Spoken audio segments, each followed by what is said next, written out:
तो कैसे हैं आप लोग। होप करते हैं आप लोग बहुत अच्छे होंगे, बहुत प्यारे होंगे। तो आज हम लोग बात करने वाले हैं श्रीलंका के बारे में, ठीक है। तो चलिए इसके बारे में जो है वो बात करते हैं। श्रीलंका जो है, श्रीलंका को भारत ने जो है वो $4 बिलियन का लोन दिया। इस पे श्रीलंका ने क्या कहा, कैसे हुआ श्रीलंका में इतना मतलब ये कर्ज, कैसे ये डूब गया श्रीलंका इतना कर्ज में। आइए चलिए इसके बारे में जो है वो बहुत ही विस्तृत रूप में बात करते हैं। चलिए शुरू करते हैं। और उसके पहले मेरी एक हार्दिक इच्छा है कि अगर आपको वीडियो अच्छी लगेगी तो लाइक कर दीजिएगा, और अगर आप चैनल पे नए हैं तो चैनल को सब्सक्राइब कर दीजिएगा। अगर आपको मन करेगा तो, नहीं मन करेगा तो कोई बात नहीं, कोई दिक्कत नहीं। और अगर आप फेसबुक पे इसको देख रहे हैं तो फॉलो कर दीजिएगा, और अगर अच्छा लगा तो लाइक कर दीजिएगा, ठीक है। तो चलिए अब हम लोग जो है वो आगे बढ़ते हैं और बिना टाइम गवाए हुए जो है वो अपने श्रीलंका के बारे में बात करते हैं। चलिए शुरू करते हैं। तो देखिए यहाँ पे मैं आपको एक चीज बताना चाहूंगा कि कभी पाकिस्तान और चीन जो है वो इंडिया के दोस्त तो नहीं हो सकते हैं भाई। पड़ोसी हैं लेकिन दोस्त नहीं हो सकते हैं। तो इसी पे हमारे जो अटल बिहारी वाजपेयी हैं, जब 2000 में हम लोग का युद्ध खत्म हुआ था भारत में, तो उन्होंने एक चीज बोली थी। क्या बोला था उन्होंने ये चीज बोला था कि हम अपने अगर पड़ोसी को ठीक नहीं कर सकते हैं तो हम क्या कर सकते हैं कि लिहाजा उससे जो है वो रिश्ते अपने नहीं बिगाड़े। अगर हम अपने पड़ोसी को ठीक नहीं कर सकते हैं तो अपने उससे हम लोग रिश्ते नहीं बिगाड़े तो काफ़ी अच्छी बात रहेगी। यहाँ तो यही बात लागू होती है मतलब हमारे पाकिस्तान और चाइना के साथ। तो हमारे रिश्ते अच्छे नहीं है भारत के। तो हम लोग क्या कर सकते हैं कि हम लोग बाकी जो देश हैं उनसे अपने रिश्ते को जो है वो काफ़ी अच्छा कर सकते हैं कि नहीं। ये चीज आप मानते हैं कि नहीं? तो अब मैं आपको एक चीज बताना चाहूंगा कि श्रीलंका में जो है वो अभी गृह युद्ध हुआ था थोड़े दिन पहले, ठीक है। और फिर जो है इसमें परेशानी आ गई थी, फिर एक स्टेटमेंट आया था, फिर आपका जो है वो गुरबगादित हो गया था, आतंकवादी हमला भी हुआ था वहां पे। तो बहुत सारी चीजें हुई थी हमारे श्रीलंका में। तो आइए चलिए इसके बारे में जो है हम लोग बात करते हैं, ठीक है। अब भारत ने जिन देशों की मदद की है श्रीलंका में लोग ये बोल रहे हैं कि भारत ने जैसे श्रीलंका की मदद की है वैसा कोई नहीं कर सकता है। $4 बिलियन का उन्होंने मदद किया मतलब भारत ने मदद की है श्रीलंका का। तो उन्होंने बोला कि बहुत हम वैसा कोई मदद नहीं कर सकता है। फिर हमारी इंडिया की वजह से जो है उनका जो देश है वो वहाँ पे खून खराबा नहीं हुआ, खून खराबा होने से बच गया। सेकेंड रीजन ये है। फिर हमारा जो है वो आर्थिक तंगी थी वो कुछ दिनों के लिए ठीक हो गई। फिर जो है भारत ने जो लोन दिया उसके चलते जो है वो मतलब ये श्रीलंका जो है वो फिर से 6 महीने तक के लिए जो है वो आराम से स्टेबल हो सकता है। और फिर मतलब इंटर पॉलिटिक्स में जो है वो भारत ने इनकी काफ़ी मदद कर दी कि नहीं। इसलिए इंडिया को थैंक यू। बाकी सब यही सब चल रहा था अभी। तो श्रीलंका के जो स्पीकर हैं जिनका नाम जो है वो अद्रबाना जिनके मतलब जो श्रीलंका के स्पीकर हैं, उन्होंने भारत को जो है वो काफ़ी मतलब अच्छा कहा, काफ़ी आभार व्यक्त किया। और उन्होंने एक चीज़ बोला, अभी कहा कि इंडिया सब पड़ोसियों से सबसे ज़्यादा भरोसेमंद है, सबसे ज़्यादा हम उन पर भरोसा कर सकते हैं। आर्थिक संकट में इंडिया ने हमारी मदद की, इंडिया ने इस संकट को सॉर्ट कर दिया। तो और खून खराबा होने से बच गया, हम लोगों का लड़ाई झगड़ा होने से बच गया, क्योंकि आर्थिक तंगी आ गई थी श्रीलंका में, इसलिए खून खराबा होने से बच गया। फिर हमारा आया कि 2 दिन पहले जो है इंडियन कांग्रेस डेलीगेशन हुआ था, जिसमें जो है वो काला डिनर के दौरान उन्होंने जो है हमारे जो श्रीलंका के स्पीकर हैं उन्होंने ये बात बोली थी, ये अद्रबाना जी ने, कि ये हमारा जो है इसके चलते जो है हम लोग को काफ़ी अच्छी जो है वो रिलीफ मिली है, ठीक है। तो अब हम लोग बात करते हैं।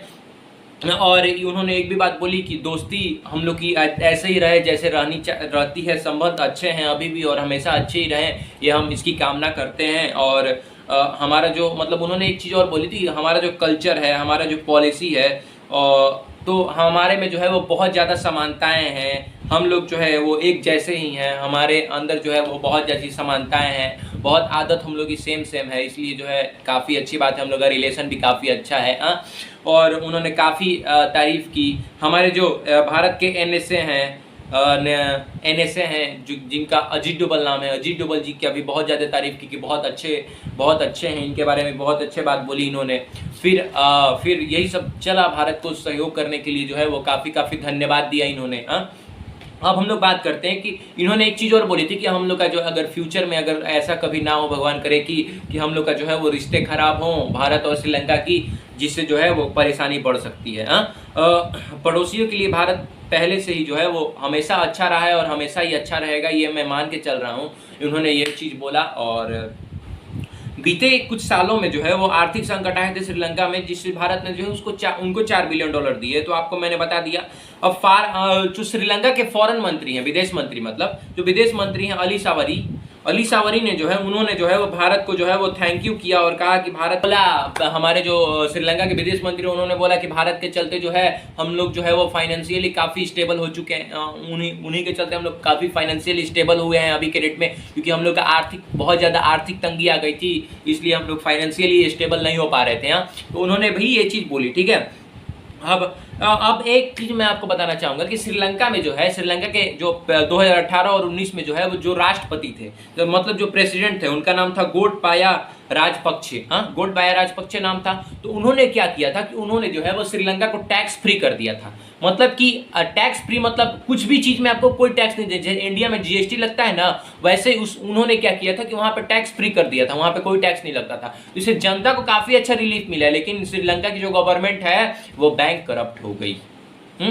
बैंक करप्ट हो गई। एक रिपोर्ट के अनुसार जो है उनका, मान लीजिए कि उनके पास चाहता हूँ कि मान लीजिए 100% है पैसा, ठीक है, उसमें से उनका 70% पैसा जो है वो खत्म हो गया, 30% मात्र बचा टैक्स बचाने के चक्कर में, मतलब टैक्स फ्री करने के चक्कर में। और इनकी जो सरकारी खजाना है ऑलमोस्ट खाली ही हो गया था, ऑलमोस्ट पूरा खाली हो गया था। अब देखिए यहाँ पे श्रीलंका की जो इकोनॉमिकल कंडीशन है वो काफ़ी डिसबैलेंस हो गई है, डिसबैलेंस हो गई थी। 1990 में जो है इनकी जो जीडीपी थी, उस हिसाब से अगर हम बोले तो मान लीजिए कि जीडीपी इनकी 20% थी। तो 2020 में, मतलब 30 साल बाद, 1990 से 2020 के बीच में जो है इनकी जीडीपी में काफ़ी ज़्यादा जो है वो कमी आई है। वो कम होके जो है वो 10% रह गई। और टैक्स की कटौती की बात अगर की जाए तो उसमें बहुत ज़्यादा गिरावट आई है, बहुत ज़्यादा इस समय गिरावट आई है एट प्रेजेंट में। अब मैं आपको ये चीज़ बता दूं कि और इस वजह से जो है श्रीलंका में जो है वो बहुत ज़्यादा डिसबैलेंस हो गया था। वो तो इंडिया ने जो है उसकी काफ़ी ज़्यादा मदद की है। तो आप देख ही पा रहे हैं कि $4 बिलियन की उन्होंने, इंडिया ने, हमारे जो देश है उसने मदद की श्रीलंका की। देखिए श्रीलंका की जो बर्बादी के पीछे कारण है वो सबसे, हमको जहाँ तक लगता है कि कोरोना भी एक बहुत बड़ा कारण है। क्योंकि कोरोना के चलते जो है वो टूरिस्ट जो है वो श्रीलंका में नहीं आ रहे थे, क्योंकि कोरोना आ गया था, इसलिए टूरिस्ट नहीं आ पा रहे थे श्रीलंका में। फ्लाइट वाइट सब कैंसिल हो गई थी, इसलिए नहीं आ पा रहे थे। तो उससे बहुत ज़्यादा इन लोगों को लॉस हुआ। और फिर श्रीलंका को अब धीरे धीरे लोग भूलते गए, क्योंकि इतना अच्छा, मतलब वहाँ पे टूरिस्ट प्लेस लोग नहीं बचा। मैं आपको बताऊंगा कि कैसे ये नहीं बचा, ठीक है। और एक चीज़ और हुआ था 2020 में जो है वो कोलंबिया में जो है वो आतंकवादी हमला हो गया था, जिसमें जो है वो 260 लोग मारे गए थे। ये आपको मालूम ही है 2020 का कांड। तो उसके चलते भी लोग डर में थे कि भाई अगर हम वहाँ जाते हैं, मान लीजिए आतंकवादी हमला हो गया तो फिर डिसबैलेंस हो सकता है, किसी की जान भी जा सकती है, इसलिए लोग डर रहे थे थोड़ा सा। अभी भी डर रहे हैं। तो मैं आपको एक रिपोर्ट बताता हूँ कि 2018 में जो है, जहां श्रीलंका में जो है वो 23 लाख टूरिस्ट गए थे, वहां 2019 में जो है वो 3 लाख की कमी आ गई। 19 लाख लोग मात्र टूरिस्ट गए थे वहां पे। और फिर 2020 में जो है वो मात्र 5 लाख टूरिस्ट गए थे वहां श्रीलंका में। और फिर 2021 में जो है वो 1 से 1.5 लाख केवल टूरिस्ट गए थे वहां पे। सोचिए कितना कमी आ गई। हम आधा से भी 50 से 70% कम हो गया, 80%। देखिए यही तो ग्राफ है, ये ऐसे ही चलते गया और ये इसके चलते टूटना तो निश्चित था भाई श्रीलंका का। अब श्रीलंका में टैक्स की जो कमाई थी वो तो काफ़ी मतलब बहुत कम हो गई थी, क्योंकि टैक्स फ्री कर दिया था ये लोग। एक्सपोर्ट इंपोर्ट से जो चार्ज लगता था वही बस कमाता था ये, और बाकी सब तो टैक्स फ्री कर दिया था हर सामान पे। अब देखिए यहाँ पे श्रीलंका ने जो है वो 2017 में उनकी जो मतलब जितना कमाया था वो कमाया था $10.95 बिलियन। अब मैं आपको एक रिपोर्ट के अनुसार बता रहा हूँ कि फोर्ब्स की रिपोर्ट के अनुसार, कि मैं आपको एक चीज़ बता रहा हूँ कि श्रीलंका ने जो है वो 2017 में जो है वो $10.95 बिलियन कमाया था, ठीक है। लेकिन यही घट कर जो है वो 2018 में $1 बिलियन कम हो गया, मतलब $9.95 बिलियन उन्होंने कमाया। फिर 2019 में जो है फिर $1 कम हो गया, मतलब $9 बिलियन उन्होंने कमाया। और फिर 2020 में जो है वो काफ़ी कम हो गया, $6.5 बिलियन। और अगर किसी देश की जो है वो जीडीपी, मतलब ये काफ़ी कम कमाई अगर साल की, $6.5 बिलियन साल में कमाई, इतने बड़े देश थे, तो इसको श्रीलंका को जाहिर सी बात है कि टूटना ही था भाई, क्योंकि इतनी कम कमाई है भाई, इतना बड़ा देश है तब पर भी इतनी कम कमाई है। 2022 में जो है ये और गिर जाता है और श्रीलंका की जनता जो है वो काफ़ी रोडों पे उतरने लगती है भाई इसी के चलते। अब देखिए $4 बिलियन तो भारत ने दे दिया, ठीक है। पिछले एक दशकों में जो है वो श्रीलंका ने जो है वो बहुत ज़्यादा लोन लिया है, बहुत ज़्यादा लोन ले रखा है इन्होंने क्या किया कि श्रीलंका ने जो है, और एक चीज़ और मैं आपको बताना चाहूँगा कि श्रीलंका ने जो है इसका सही उपयोग ही नहीं किया भाई। श्रीलंका ने इसका उटपटांग उपयोग किया, मतलब क्या कि बहुत ज़्यादा पैसा जो है वो भ्रष्टाचार में चल गया। नेता वोता बाकी सब जितने भी थे ना सरकारी एम्प्लॉय वहाँ के, वो सब भ्रष्टाचारी हैं। मतलब भ्रष्टाचार में बहुत ज़्यादा पैसा उन लोगों का खत्म हो गया। लोन लिया उन लोग लेकिन सही उपयोग नहीं कर पाया उन लोग, इसलिए उन लोग का पैसा जो है वो डिसबैलेंस हो गया, उनका कंट्री भी डिसबैलेंस हो गया इसी कारण। अब देखिए यहाँ पे 2009 के बाद जो है वो श्रीलंका ने जो है वो बहुत कर्जा लिया, बहुत लोन लेते गए। किस देशों से लोन लिया? जापान से लिया, चाइना से लिया, इंडिया जैसे देशों से लिया लोन। हाँ, अब देखिए यहाँ पे आपको तो मालूम है कि चाइना ने इनको कितना परेशान किया लोन के लिए। हाँ, अगर आपको नहीं मालूम है तो मैं आपको एक चीज़ और बता देता हूँ। लोन के लिए जो है 2018 से 19 में वहाँ के जो प्राइम मिनिस्टर थे, क्या नाम था उनका? रावल विक्रम सिंघल। तो उन्होंने क्या किया भैया कि उन्होंने जो है एक पोर्ट था जिसका नाम था हमन बेटा पोर्ट। तो उन्होंने क्या किया भैया कि उन्होंने चाइना को जो है वो 99 साल के लिए लीज पे दे दिया उस पोर्ट को, कर्ज के चलते। अब भैया ये सब तो गलती बात है ना, 99 साल के लिए आप उसको लीज पे कैसे दे सकते हैं? हाँ, जाहिर सी बात है। और ऐसी जो नीति थी ना, इसी के चलते जो है श्रीलंका को टूटना पड़ा। भैया ये सब मत कीजिए ना, आप ठीक है आप कर्ज नहीं दे सकते हैं तो भैया बनाइए ना अपने इकोनॉमी को, आपको देने का क्या जरूरत है? 99 साल लीज पे आप दे दिए उसको, अब 99 साल बाद आपको मिलेगा वो। हाँ, तो ये तो एक घाटे का सौदा हो गया ना। मेन बात है ये सब करप्शन वाला ज़्यादा वहाँ पे केस है, इसलिए ऐसा हुआ। ठीक है, हाँ, मैं आपको बता देता हूँ कि इंटरनेशनल मार्केट, फिर आपका जो है वर्ल्ड बैंक एशियन डेवलपमेंट से इन्होंने जो है वो बहुत ज़्यादा लोन ले रखा है।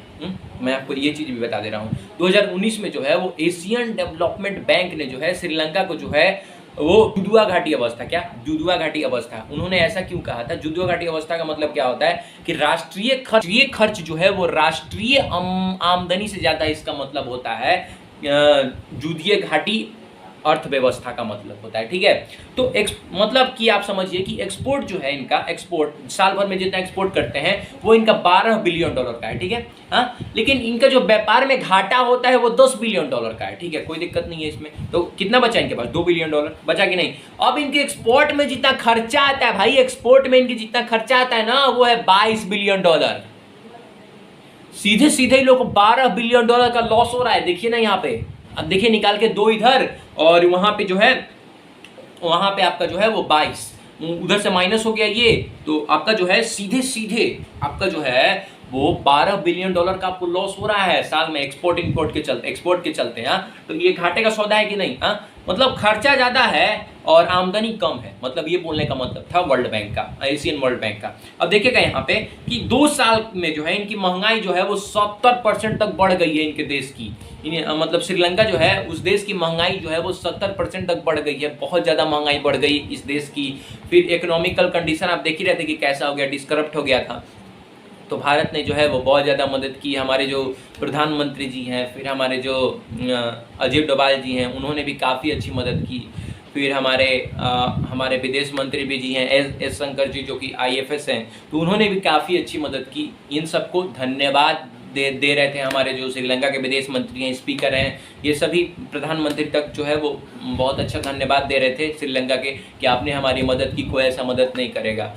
और काफ़ी अच्छा किया हमारे देश ने कि हमारे पड़ोसियों से संबंध अच्छे बना के रखे हैं। अगर कभी कोई युद्ध होता है तो उसमें जो है हमारे जो पड़ोसी हैं वो बहुत ज़्यादा मदद करेंगे। हाँ, तो ये सब काफ़ी अच्छी बातें हैं कि हमारे जो पड़ोसी हैं अगर हम उनसे संबंध अच्छा बना के रखते हैं तो काफ़ी अच्छी बात है। ठीक है, तो आज के लिए बस इतना ही। तब तक के लिए जो है, तब अगर आपको वीडियो अच्छी लगी, अगर इन्फॉर्मेटिव लगी तो वीडियो को लाइक कर दीजिएगा, एक प्लीज़ एक लाइक कर दीजिएगा। और अगर आप नए चैनल पे आए तो प्लीज़ अगर आपको इच्छा हो तो चैनल को सब्सक्राइब कर दीजिएगा।